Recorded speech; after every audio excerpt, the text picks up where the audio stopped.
Alors, dès que j'ai vu la prestation de Normani, j'ai pensé à Toni Braxton dans l'Air Secret. Ils ont repris le visuel, la manière dont elle était habillée. C'est exactement Toni. Même à la fin du clip de Unbreak My Heart. Mais ce n'est pas tout et on va décrypter le titre en 3 points. Le premier point, bien sûr, c'est la stratégie. J'en ai pas mal parlé avant, à savoir qu'après Wild Side, il fallait que son équipe enchaîne sur un titre un peu R&B, un peu hip-hop. Pourquoi? Pour pouvoir la maintenir sur ce format-là, lui donner une sorte d'ancrage sur ces radios-là aux États-Unis. Et c'est exactement ce qu'ils essaient de faire avec Fair.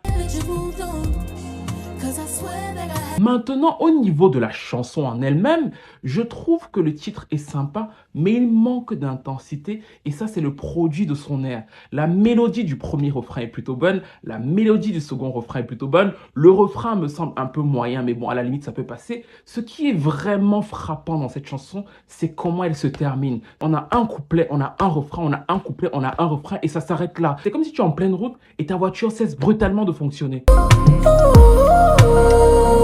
Il lui manquait 2 choses pour que la chanson soit véritablement aboutie, à savoir un bridge avec une autre mélodie et surtout un vrai final en fait. Ok, ce truc un peu intense mais pas un truc hyper linéaire, mais là elle est victime de son air parce que dans cette ère, les bridges et les fins en apothéose qui font le sel du R&B ont quasiment disparu. Du coup, je suis un peu partagé, je suis content qu'ils insistent sur ce format plus R&B pour lui donner une sorte de cohérence dans sa carrière, mais de l'autre côté, pour moi, c'est pas un gros single. C'est une bonne chanson d'album, c'est un titre plutôt sympathique, mais il lui manque quelque chose et je trouve dommage que dans ce moment un peu vital de sa carrière, ils n'aient pas marqué directement le but en fait. Un mid-tempo qui aurait plu à tout le monde sur la scène R&B.